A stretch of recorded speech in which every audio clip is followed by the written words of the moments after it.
this lecture tonight. I'm very happy to have Professor Dr. Arijit Raychowdhury today.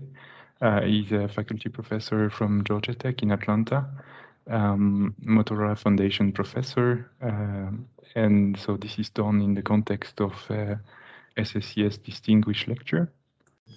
So SSCS is providing a lot of educational material in the solid-state circuit society and circuit core design techniques. So we are really happy to host him this evening and provide much more. The main thing, if you have any concern, question, wish, please feedback the staff and we'll come back to you. So I will do a very short introduction of Professor. He received his PhD in 2007 from University of Purdue in US, and he received a Swiss Academic Award from Foundation Dimitris and Chorafas. This is for outstanding doctoral research, and yeah, that's pretty rare to get. So we are pretty good company. He then switched to industry. He was about 5 years within Intel and Texas Instruments, and since 2013 he became a full professor at Georgia Tech.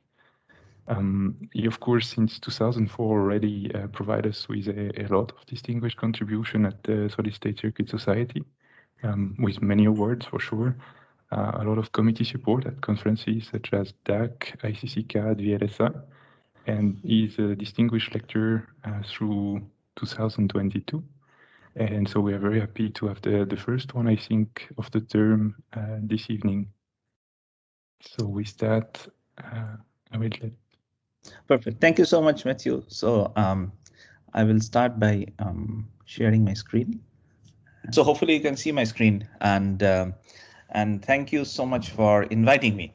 So I'll get started. So my talk today is titled All Digital and Digital Assisted Integrated Low-Dropout Regulators for Fine-Grained Spatiotemporal Power Management. So I'm going to talk mostly about linear regulators, or specifically low-dropout regulators in the context of digital load circuits. So some of the requirements that the digital circuits typically would have. And as Matthew had mentioned, I am a professor at Georgia Tech in the school here in Atlanta. And if any of you are ever traveling to Atlanta, just send me an email. I'll be happy to host you and meet you, and it'll be great to get connected, since these days we have to do these talks online only. So this is a brief outline of my talk. So I'm going to start by giving you a little bit of a motivation of why this is an interesting topic, and there is a lot of interest in this, not only in the academic community but also in the industry. And since I work very closely with most of the semiconductor design companies, I will show you some of the results that we have had with some collaborations with Qualcomm's and Intel's and so on. And this seems like an area that there is a lot of internal investment in many of these companies, as they are looking at various kinds of LDO techniques for fine-grained power management. So I'm specifically going to talk about 3 kinds of loops today. One would be a completely discrete loop, and I'm going to discuss a little bit about the control of these loops, and what kind of silicon results we can get. Then I'm going to switch gears and talk a little bit about what is called switched mode control. Anyone who has looked at advanced control topologies for let's say buck converters would probably be familiar with switched mode controls. So I'm going to talk about how we can implement some of the switching controls for LDOs. And then I'm going to talk a little bit about continuous time solutions for digital LDOs, which is kind of which has some analog properties, which makes it interesting for a variety of reasons I'm going to discuss. And then finally, before conclusions, I'm going to talk about some of the recent work that we have been doing on what is called unification of voltage and frequency regulation, and we can discuss a bit after the conclusions. And if there are any questions, feel free to ask. And also I will try and go slowly to kind of explain some of the concepts. So if I run out of time, then I'll run out of time, but I don't want to rush through the slides. I'll probably go through them slowly. And if you have any questions, please stop me.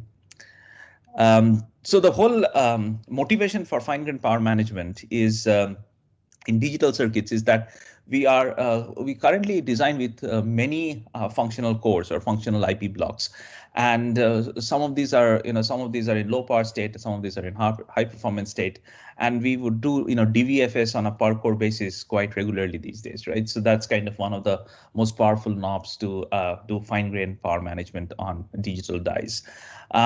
Typical examples, cache we know is always at a higher VCC these days, like the last level cache than logic. That's the first one. And then when you look at quad core or dual core or quad core architectures, typically they are running off separate power supplies as well. So fine grained power supply, if you look at what we do today, which is on the left hand side, I would say both in space and time they are kind of coarse grained, and you have a lot of guard band, right? So you have to make sure that you do not go to a low power state before your high performance workload has been executed. Whereas if you look at the future of fine grained power management, and this can only be done if you have integrated voltage regulators, would be through a fine grained management in both in space and time. So that's an interesting that's an interesting new paradigm that people are interested in. Of course, you can see what is required for such a system to work is the availability of regulators, for example, which are very high bandwidth. So you should be able to go in and out of DVFS states very fast. So what are some of the challenges when we start building regulators, and how the question is, how does it distinguish itself from regulators that you'd want to build for, let's say, an analog circuit, let's say a PLL, like we typically the VCO of the PLL runs of an high PSR linear regulator. So how is that linear regulator design different from what we are talking about when we are trying to do linear regulation on the supply for a digital load circuit? So the main thing that, the main challenge is the wide dynamic load. So the digital load itself goes through very wide ranges of both voltage and current. So, the reasons why we have very wide dynamic load would be first and foremost would be temperature changes, right? So if you have large changes in temperature, the leakage current changes quite a bit. So the DC current that you have to provide changes by a factor of 10 to 100x, right? So at least. And then on top of that, you have very wide dynamic range in terms of other factors as well. For example, with aging, you have to supply higher and higher voltage. So if you want to maintain constant frequency, for example, when we have low cost packaging, particularly for IoT nodes or some of the low end designs, you would see lots of resonance peaks in the package, right? So you have to make sure that your LDO is not affected by that. And when I say not affected, there are two things to worry about. One is you don't want the LDO to be affected in terms of its stability, and also any of these resonant peaks are going to insert noise into the supply of the LDO, and you have to make sure that your output is not affected by those resonances. The workload in terms of a digital circuit is highly variable. You'll go in and out of DVFS states. You'll go in and out of execution units. So there is a lot of variation in the current, the total current that is being delivered. And along with that, so that gives you a very wide range of current states, and then DVFS gives you a very wide range of voltage states. So both of these are ultra wide, dynamic range. And then of course you need very high bandwidth because you want to be able to do very fast, wake up and sleep as well. So so with this in mind, so if you now start thinking about what are the what other challenges would I face if I could build an LDO that can deliver these certain properties. The other interesting challenge that you have for low voltage operation, particularly for low voltage operation of digital load circuits, is that you often have to supply current or supply power at a very low operating voltage of the digital load. So we know now that, for example, the most energy efficient point for delivering for executing any workload on a digital circuit is typically around what is called the near threshold voltage, right? So this is a measured results. You can see that the red curve is the total compute energy for the same task. The green curve is the total leakage energy for the same task, and the blue is the total energy for executing the task at multiple VCC points. And of course, this is the most energy efficient point and not the most high performance or the lowest power kind of a point. This is from an energy perspective. And you can see that this is around 0.65 volts, which for this particular process was close to the threshold voltage. This was a high VT process, like a ultra high VT process. So the long story short, the main thing is if I now have to deliver well-regulated power at such a low voltage, I need to be able to design linear regulators whose output voltages are pretty low. And since I do not want a lot of dropout, I would want the input voltage also to be pretty low. So I want regulators that can deliver power at a pretty low supply voltage. So that's another, and I need to maintain gain and bandwidth. So that's another, interesting design challenge that we are faced with. And lastly, if you look at the voltage guard band that digital circuits will typically have, here we are seeing, the total, the blue color shows the total nominal supply, and the rest of it are all the margins that you have: process margins, aging margins, noise margin, and temperature margin. And you can see that the pie chart on the left shows what happens when the supply voltage is 1 volt, and the pie chart on the right shows what happens when the supply voltage is 0.3 volts, like really low voltage, let's say near threshold or sub threshold.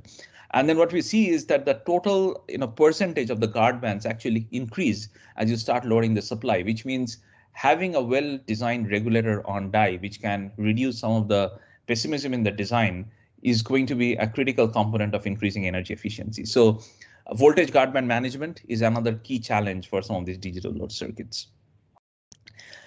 So I've been talking about linear regulators and low dropout regulators. So so if any one of you is not familiar with the topology, so this is a good starting point. So if you look at regulators today, and when I say regulators, I'm talking about both converters and regulators. So there are switching topologies, and then there are linear regulators, right? So switching topologies, on the left I have the LCVR, right? So which is typically the buck converter, which has very high efficiency, extreme efficiencies in the order of 95% plus typically today. They can be integrated on the package. They have continuous V out, but they are for large domains because the inductor has to be outside the die, and as a result, you would not be able to have literally tens of supply domains for let's say a desktop kind of a processor. So again, depending on how big the voltage domains are, you would not expect lots of voltage domains supplied by LC kind of VRs.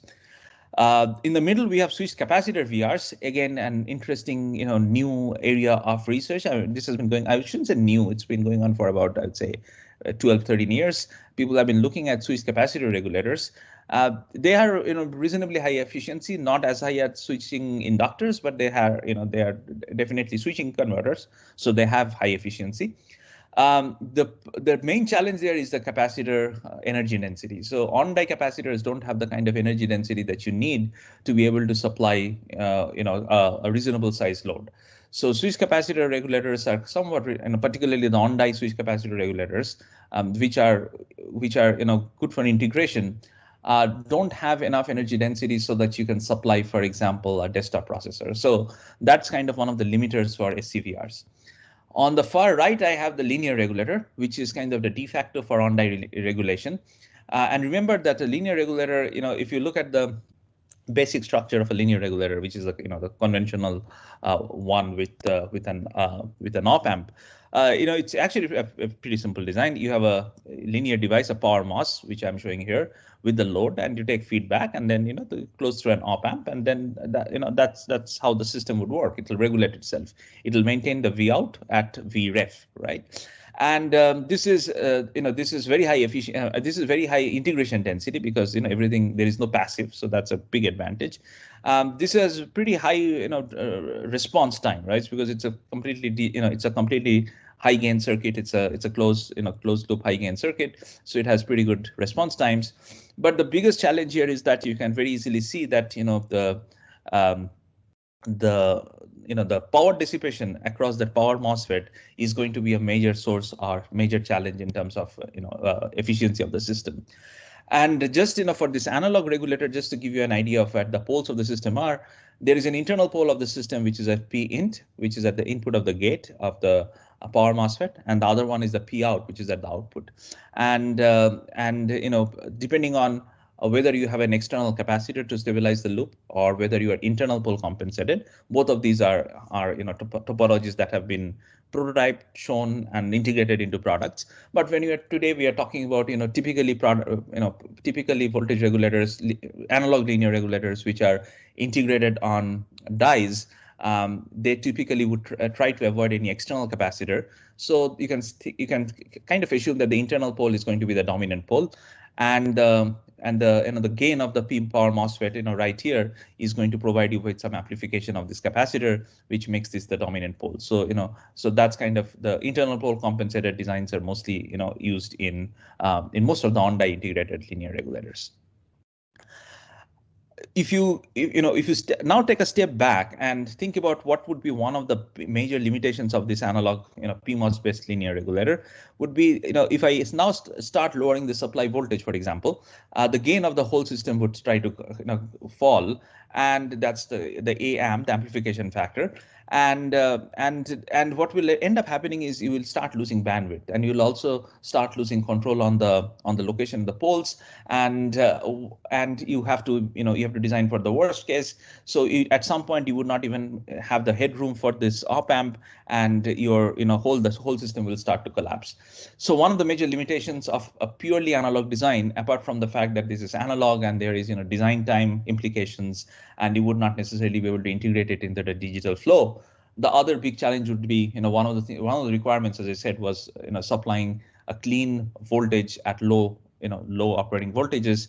That's something which will be hard to do, particularly as you start lowering your external supply, the input voltage to the linear regulator, and that motivates us to look at topologies where we are kind of going to go away from this analog design space and try to look at more digital-like topologies.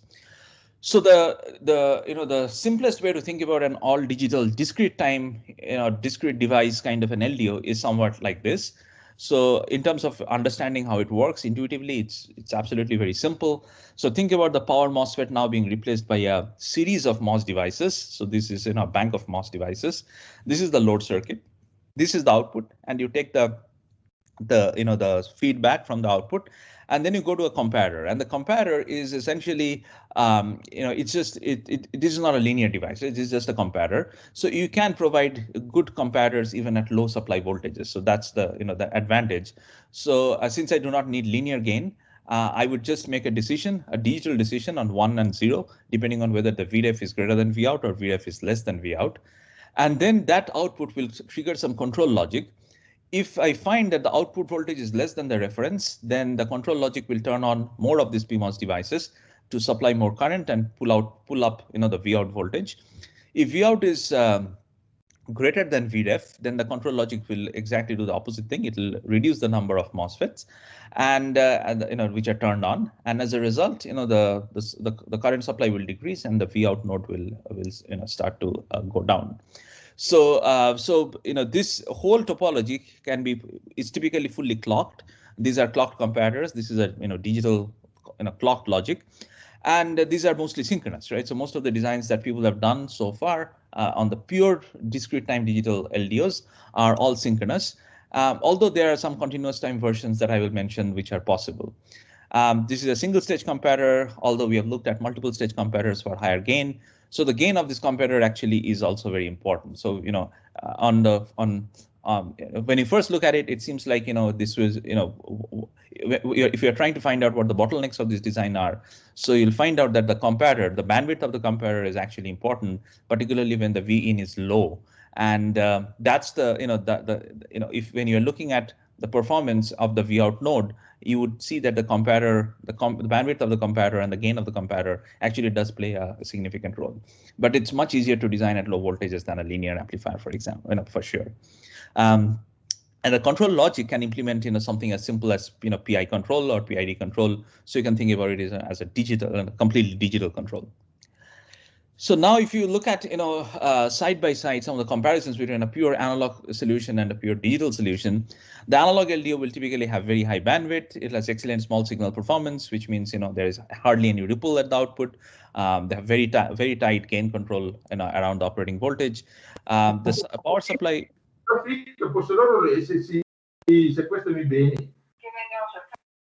What's your question? I guess not. So let me continue. So the other thing is, the power supply rejection of these analog LDOs are also, very good. There is, as I said, no noticeable ripple.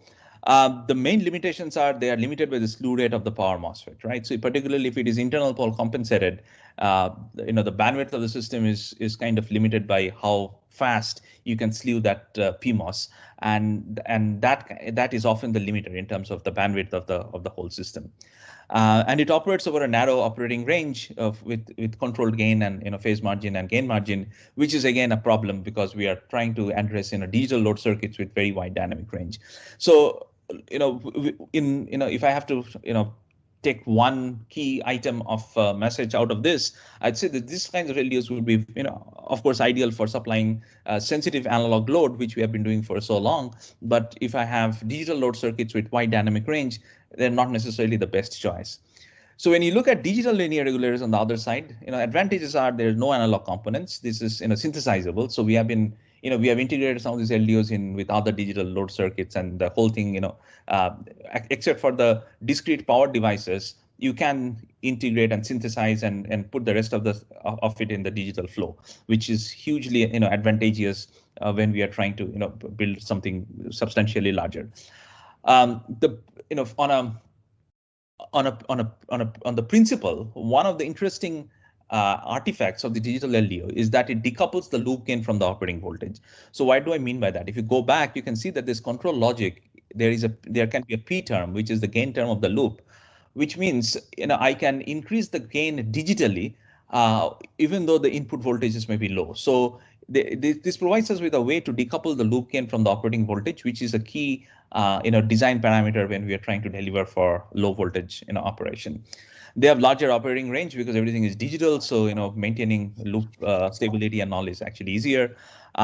There is some output ripple, and I'm going to describe that in a single slide later. And you can kind of appreciate that now because as I explained the operating principle of this LDO, you kind of saw that this is like a bang control, right? So if Vout is less than Vref, one of the devices will turn on. If Vout is greater than Vref, one of the devices will turn off. So in steady state, of course, Vout and Vref will never be exactly equal. There'll always be a infinitesimal small error. I mean, that's basic control, which means one of the devices will always keep on turning on and off. So there has to be some sort of measurable ripple on the output because of this continuous turning on and off of this power device. And that's something which you don't see in analog loops, right? So that would be something to kind of think about, that there may be some finite output ripple that you have to now manage. The PSR is pretty low because unlike in an analog loop where this device is going to be in saturation, in the digital loop, this device is in linear, right? So you typically drive this in a linear region so that the dropout across this device can be as low as possible. Remember, this node voltage, the gate of this device is driven to 0 and VDD. So these are digital voltages. So the PSR of the whole loop is pretty low. It's you won't get the kind of PSRs that you get with analog loops. And they have lower bandwidth for small signal performance. For large signal performance, it's a different story. Small signal performance, they typically have lower bandwidth than the analog loop. But they are ideal for supplying digital load for supporting large DVFS ranges. So that's why they are still an interesting design choice. All right. So let me talk about some of the history of these linear regulators a little bit, and then move on to some discrete time control. So these digital assisted linear regulators, or LDOs, have been around for actually a long time. I mean, some of the earlier versions, the earliest version I could find was one published in 1996 by Mitsubishi, and you will see that that the basic idea here was there was a loop here which was a very digital like loop. So there was an analog loop here with an impedance adjustment circuitry. They called it the impedance adjustment circuitry, which is responsible for supplying current. But then there was another loop which was a digital like loop, which would essentially throttle the current as needed, so that you could maintain this node voltage. So this was for DRAM. They showed high limited flexibility with multiple voltage levels. So these were discrete voltage levels. These were not continuous levels, and the power transistors were large. I think that was one of the main challenges. Then between 1996 and 2009, I think for DRAM there was some more work, particularly in the industry, on some of these digital assisted devices. And when I say digital assisted, I mean topologies where there is a linear device which is turned on and off by the full swing. So we saw something very similar come out of Cialetti in 2009, where they had this this kind of a structure between a high voltage and low voltage. They were trying to switch between two supply voltages just to provide, a dual supply voltage operation. And this loop, which would control these two supplies, would essentially be a control loop, which looks very similar to a digital LDO. Again, this was not a voltage regulator. This was just responsible for switching between two voltages. But the construction of the loop with the comparator, with the control and the switching devices looks very similar to what would eventually become a digital regulator. 2012 is when CICC 2010 and then ISS 2012 is when University of Tokyo published some of the earlier works on digital LDOs. Again, this looks very similar to the digital LDO topology that I talked about. And then from Taiwan, NCT, and Realtek in Taiwan, in VLSI Circuit Symposium 2012, they published an interesting version of this digital LDO where they used some sort of a wave pipelining, which means these are not synchronous, but they are wave pipelined as you turn on these power devices. Again, a modification of the basic topology where you have a comparison followed by a control followed by linear devices which are turned on and off. But here, as opposed to turning them on and off on a clock edge, this is being wave pipelined. So there is some interesting things going on there. But this had limited transient performance.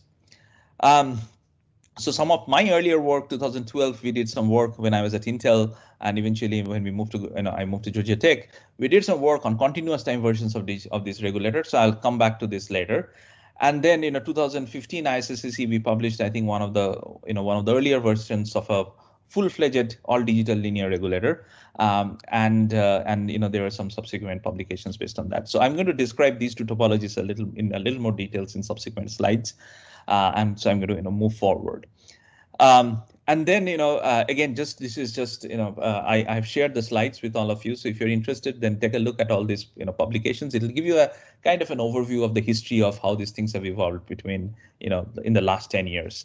So IBM in JSSC 2012 published an interesting version of the linear regulator that goes into their power PC, the power 10 line. I think this was the power 8, but eventually it went to power 9 and power 10 as well. So these had dual loop topologies. There was a analog type of loop, and then there was a digital type of loop. And the digital loop was responsible for small adjustments. So so this was like a hybrid, design that they had. And then Intel 2015, finally 2016 JSSC, they also had a very, very digital looking discrete time all digital LDO, exactly the topology that I described. So this was one of their test prototypes. So there are two more variants of that. One is from Columbia University. As opposed to having a pure synchronous all digital loop, the authors from Columbia, they propose something which is event based. So whenever you have an event on the load circuit, meaning thereby that there are some sort of a transient event on the V out, then only you trigger the loop. So it is not continuously getting triggered by the clock, but it is based on particular events. So this is a nice way of saving transient steady state power. So they proposed this. And from University of Washington, one of the interesting things that they had worked on in the last few years is, as they replaced the comparator with an ADC, and now instead of a PI control, they can actually have a solver. Essentially, you are essentially trying to solve for the number of PMOS devices that need to be turned on. So you are using a second order model of a system, and at any point in time you are mathematically trying to figure out how many of these devices should be on so that you can regulate the output node. So again, a very interesting take on regulators, and you can find some of their papers in ISS 2019, and I believe they have some follow-up work on this as well. So another interesting take on linear regulators. So let me go back to the discrete time, all digital loop, and we will discuss, some of this, some of the, basic loop architectures. So this is the basic, all digital discrete time loop where you have all these power devices, and then, as I said, there is a feedback going back. There is a comparator which is synchronous. And then how do you implement the PI control? So the easiest way to implement the PI control is to just say that I'm going to take this, and this will be essentially some sort of a counter, right? Because I need to integrate. So it needs to be some sort of a counter. And since this output is thermometer coded, because some of these devices are on and some of these devices are off, the easiest way to implement this would be through a register. So I want to, I want to store all these values. Let's say there are 128, PMOSs. So I want to store all these, all the values, the A0 to 127 on a register. And if I have to turn on a particular device, I will essentially shift the register. And if I have to turn off, I'll shift in the other direction. So if I can combine all of these into sort of a shift register, which can be, which can essentially do, shift in both left and right, a bidirectional shift register, that would be a nice way of performing integration and essentially implementing a PI control. So this is a prototype that we had built about 6-7 years back. On an IBM process, and what we measured was, this was a low current kind of operation. So the load current was about 5 milliamps. The input voltage was 1 volts to 0.5 volts, very close to the threshold voltage, and it showed perfect regulation. And the output voltage was 0.9 to 0.45. So one of the things that you can see is this can actually perform regulation with 50 millivolts of dropout, which is very important for improving the power efficiency of the linear regulator. So this is something that that was one of the big wins of such a digital design. So when you look at the control, what does the control loop look like, right? So so again, going back to this, so there is a load which will essentially be a continuous time load, and then there is a discrete version of a discrete controller. So we have to, one way of essentially solving this would be in the Z domain. So you can typically think about the load as a first order load, right? So it comes back, there is a regulator. So there is a delay between the comparator and the shifter, like a 1 cycle delay or a half cycle delay. So that can be modeled as e raised to the power of minus ts over 2.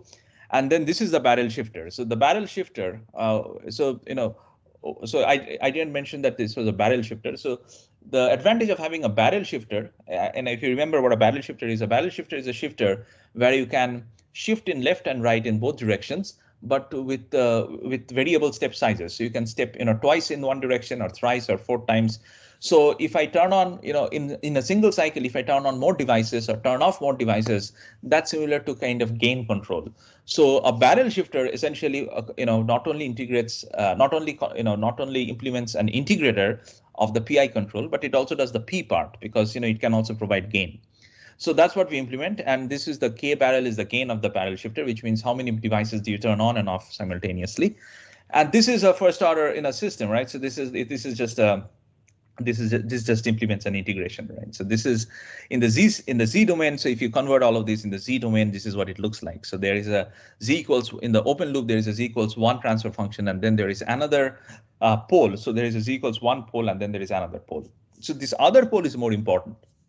So this pole is at a frequency which is e raised to the power of minus fs, f load over fs, where f load is the pole frequency of the output of the load, and fs is the sampling frequency of the regulator. So this ratio is going to be important. So we'll come back to that. So please remember this at the moment, that the loop characteristics of this digital circuit actually depends on the ratio of the load to the sampling frequencies. So what happens as the load changes, right? So as the load current changes, F load will change. So what happens to the stability of the system? So for heavy load, the 2 open loop poles would look like this. And what you'll see is, the system response is going to be heavily damped. When the load is nominal, then the one of these poles will start moving towards this Z equals 1 point, and you will see that the system becomes sort of underdamped. And then at very light load conditions, these two would kind of fall on top of each other, very close to each other, and this becomes highly underdamped. And at this point, if you now think about the closed loop system, and if you remember, the discrete domain, the Z domain transfer functions, how they work, these 2 open loop poles will essentially, converge, and they will go up and down. So in the closed loop transfer function, you will very quickly go out of this unit circle, which will make the loop unstable. So as in the heavy load condition, the loop is more stable because the 2 poles are separated from each other. At light load conditions, just like in the S plane, even in the Z plane, if the 2 poles come very close to each other, the system starts becoming unstable. So that is one of the things that we started seeing, that if you clock this loop at very high frequency for light load conditions, you are going to run into troubles. There won't be enough stability in the loop. So one of the artifacts of that again would be if I turn on and off these devices in steady state at very high frequencies, it will also generate what will be the limit cycle oscillations. And as I said, this was particularly the main, intuitively, the reason is in steady state, you are, the control is kind of a bang control. So you're either going to turn on a device or turn off a device, which means there will always be this limit cycle oscillations. There is a very strong mathematical component on how you would analyze limit cycle oscillations, and I will not go into the math here, of course. So we have a paper on this, and I have put it in the reference list of references. If you're interested, take a look at that paper on the mathematical description of limit cycle oscillations. But one of the, the key take-home message from this would be, for a given load current, as you keep on increasing the sampling frequency, then the number of these, PMOSs which are turning on and off will keep on increasing. So the mode of the limit cycle oscillation will increase. But as you keep on increasing the sampling frequency or the switching frequency of the controller, the voltage ripple at the output will go down because the ripple frequency will be high. So it will get, you will start filtering that out with the output capacitance. So the ripple voltage can come down as you keep on increasing the FS, the sampling frequency. But remember that the mode of oscillation will keep on increasing. So there is some, there is a relationship between the mode of oscillation and the voltage ripple at the output. So again, not something, the mathematical treatment is something that you can look at offline. So what's the take home from this, right? So what we decided to do was we saw that from the heavy load condition to the light load condition, the system performance changes quite a bit, and the difference between heavy load and light load for a digital circuit will be 10x or 100x or even more than that. So how do we maintain loop stability across such a wide dynamic range, but at the same time provide enough bandwidth? Because I don't want the loop to be heavily to be over designed, over compensated, and be very slow, right? I want high performance as well. So what we did was we essentially proposed the concept of adaptive control, and how the way it works is we saw that the loop transients are dependent, or the loop, the stability of the loop is dependent on the ratio of F load over Fs. So the key idea here is, as the output load current changes, the F load changes, the frequency of the load changes, and if I can somehow sense that and change my sampling frequency, to track that, then I would be able to maintain more or less an invariant transfer function. And that will give me very similar characteristics, even though the load current changes. From a control perspective, a small signal perspective, they would give me very similar, damping characteristics, for example. So that's what we are after. So what we proposed was, one way to monitor the total load is to observe the number of on power transistors. So this is like a indirect way of figuring out whether I'm, delivering high load or light load. Based on that, we have, we can estimate the load current, and for that, we first, wait for an incubation time to make sure that every time we sense it, it reaches, it has reached some sort of a steady state. And then we adapt the controller frequency based on that. So you can see a particular oscilloscope capture. So the load current changes from, let's say, 0.5 milliamp to 2 milliamp. And then initially, this is the Fs, the sampling frequency, which is low. And then, there is a little bit of a voltage droop. And as the current, there is a load step, the current increases. We wait for some sort of an incubation time to make sure that the load current has actually increased, and this is not some sort of a transient event.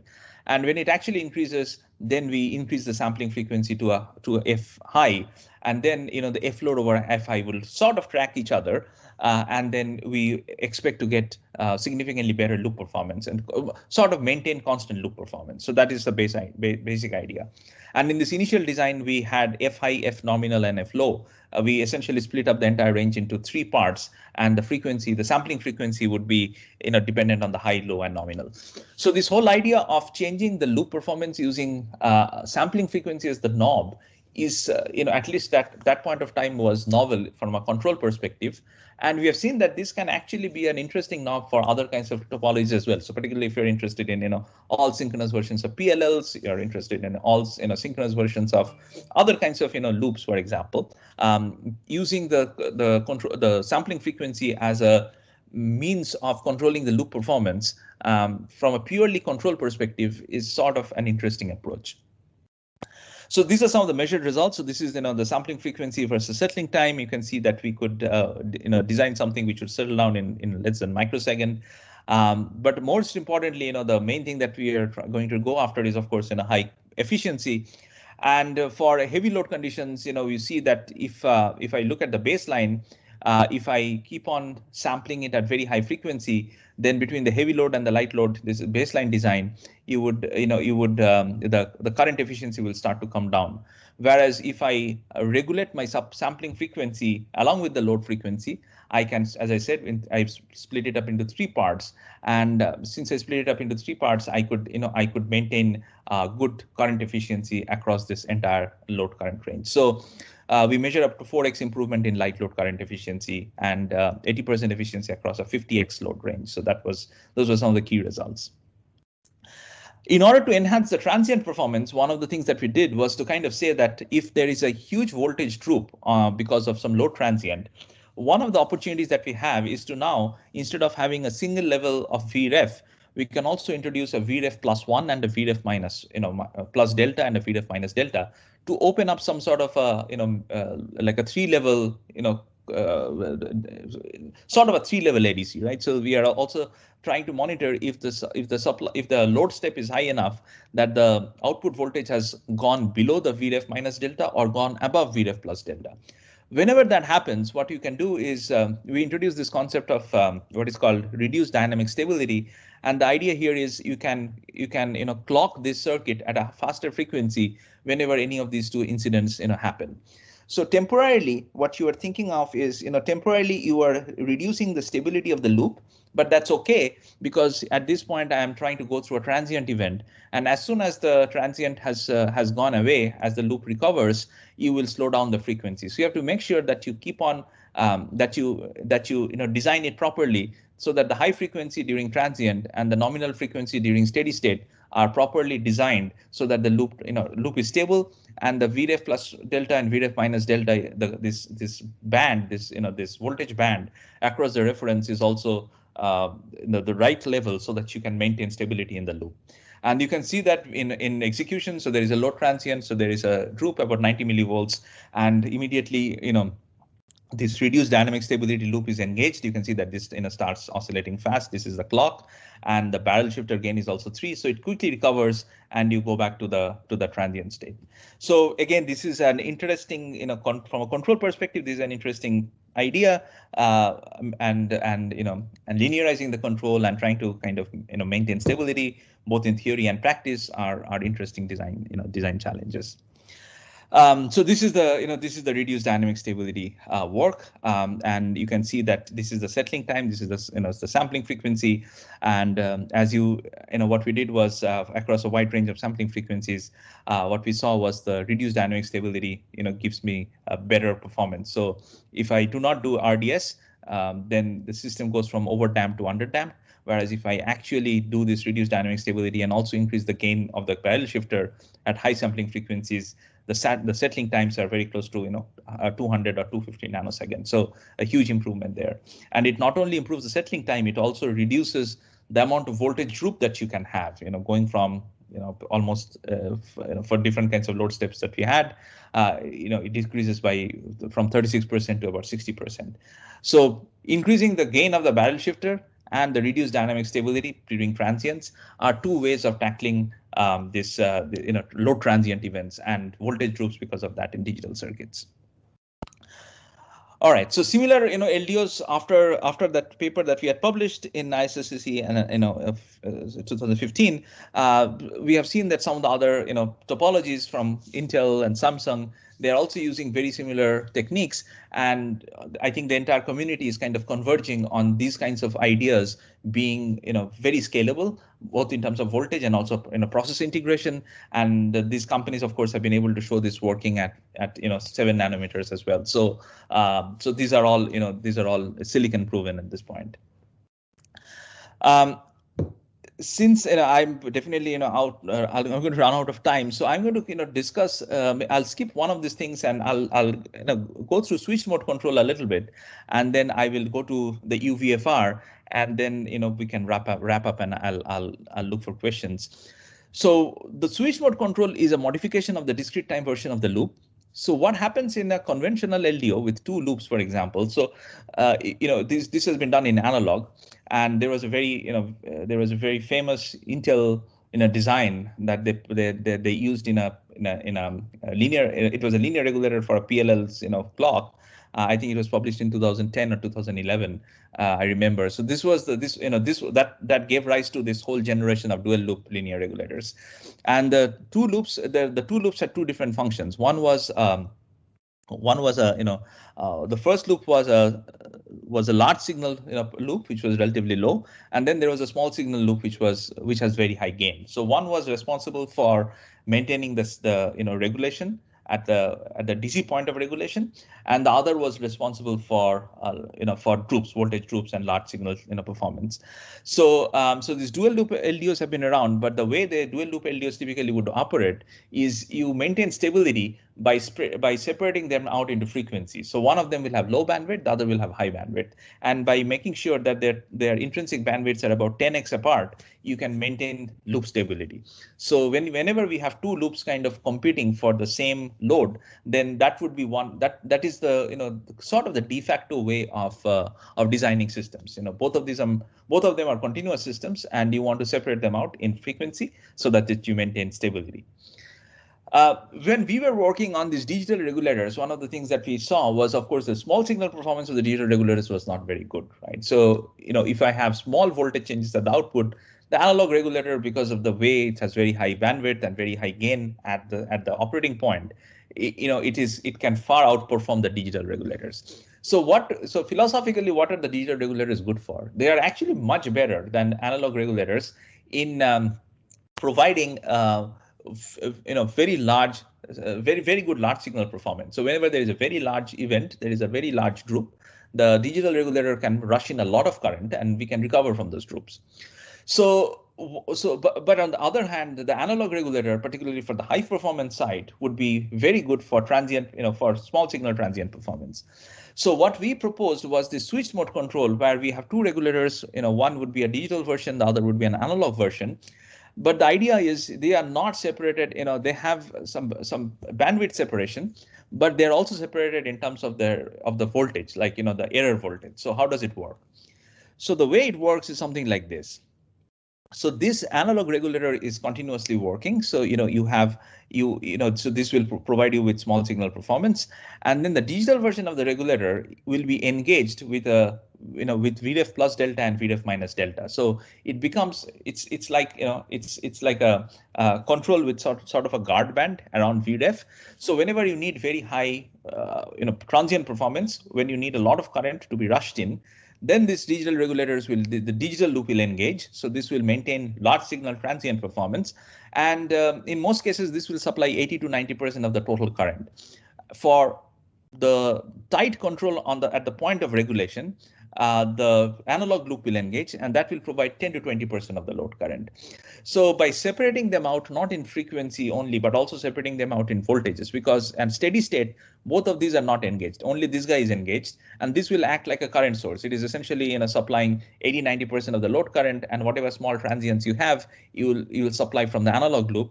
And whenever you have a very large transient, then more and more of these devices will be engaged, and that will again the loop will recover, and that will supply 80-90% of the load current again, and the analog loop will be responsible for high bandwidth, high gain, small signal performance.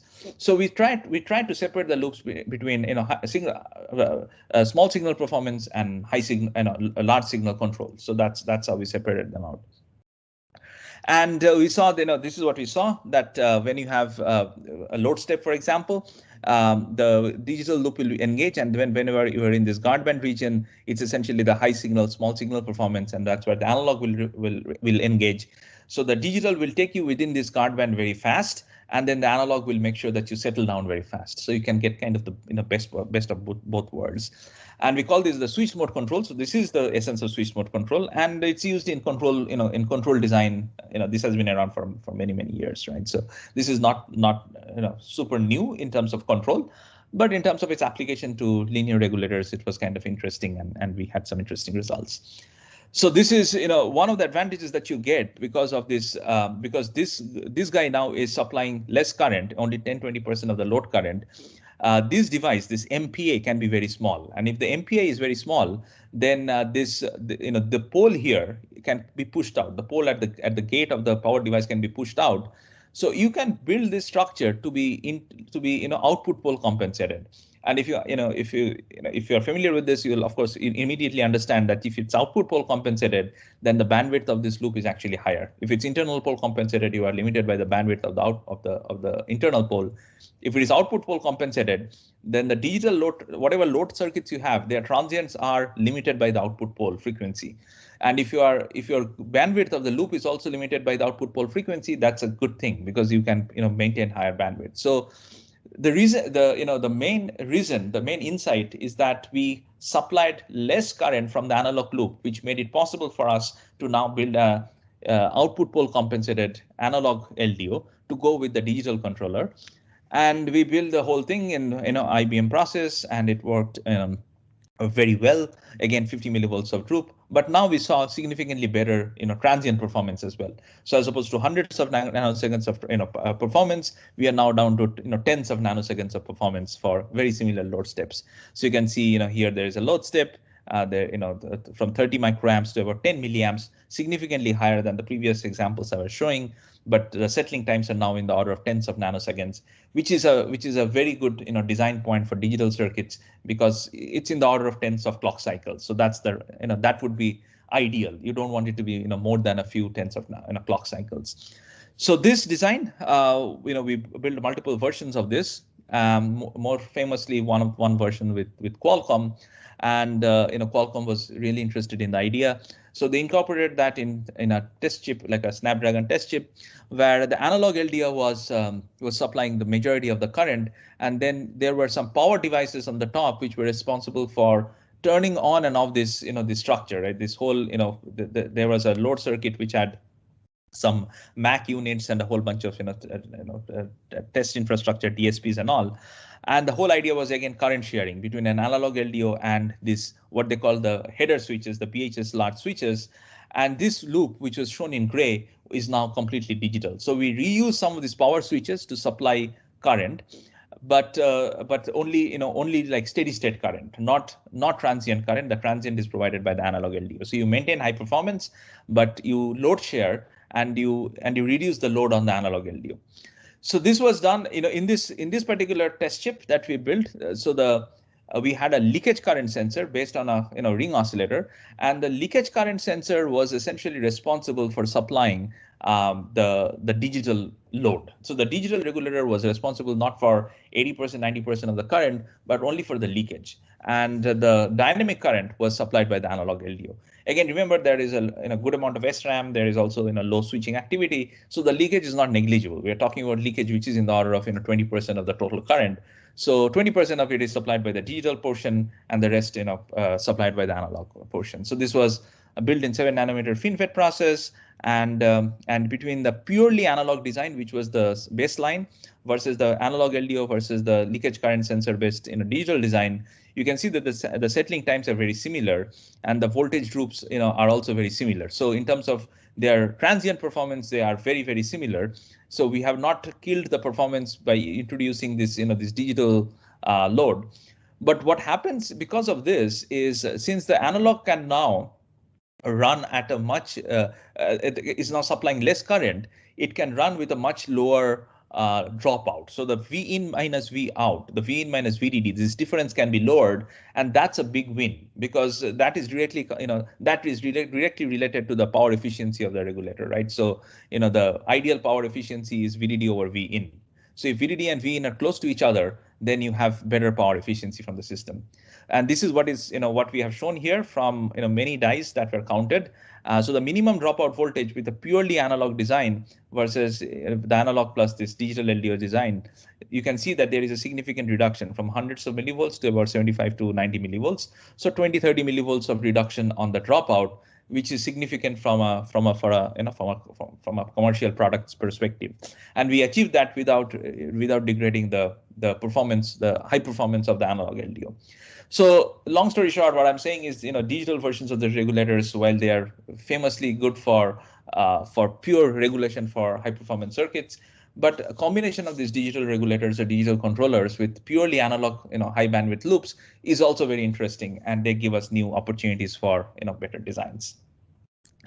So in summary, this all digital hybrid LDOs. So they have wide. So if it's all digital, they have wide operating range. The hybrids have excellent small signal performance.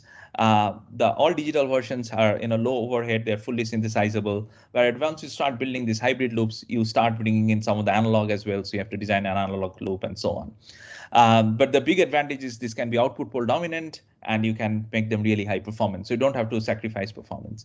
In terms of the cons, the all digital loops have finite output ripple because of the limit cycle oscillations. There is limited small signal performance and limited clock frequency. Whereas in the hybrid loops, of course, the main disadvantage is there is some analog component, so it's not synthesizable. So you have to be worried about that.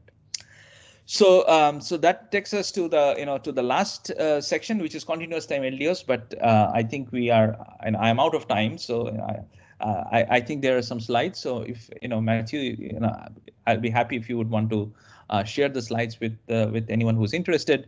And there are some other topologies that you can think about, you can read up on, which are continuous time versions of LDOs. So they use essentially digital devices, logic gates, and so on. But they implement a continuous version of the control, not in voltage, but rather in time. So essentially, it's like it's time locked designs, right? So those would be the continuous versions of the LDOs. So I'm not going to go through the slides, but I'm going to quickly skip through them and move on to the final conclusions. So in conclusion, the digital regulators, what I talked about today, they operate on low operating voltages and low dropouts, which are the main advantage, particularly when we are interested in supplying, digital circuits. They have faster transients. They have pretty fast transients with, for DVFS. And then you can think about merging analog and digital topologies together. Adaptive control is something that I discussed, particularly this notion that you can change the control topology and the control and the control performance by changing the clock frequency of the sampler is an interesting way of doing adaptive control. And we can also do switch mode control, where you take advantage of both the analog and the digital, which gives you, one gives you very good small signal performance, the other gives you very good large signal performance, and you kind of marry the best of both worlds. Continuous time versions of these LDOs that I have not talked about would be based on phase or time, the time locked system. So those are also interesting in the context of digital LDOs. And then again, something I did not discuss is there's some very recent work on trying to unify voltage regulation and frequency regulation in the same loop. So as opposed to having a PLL and a voltage regulator separately, can I build something where you merge these two and build one loop where you have a PLL and a voltage regulator? So a clock frequency is an output from one point in the loop. A regulated voltage is the output from another point in the loop. So it's the same loop that is generating both. So that's this is more work in kind of progress. There's a good amount of activity around that as well in the community. And again, something that you can, and if you're interested, I have some references here as well at the very end. So I'll stop with acknowledgements for my students who are involved in this, my multiple collaborators from the industry, and some of our sponsors who made this work possible, and all the paid for all the tape outs essentially. So I'll stop here, and if there are questions, I'll be happy to take some questions.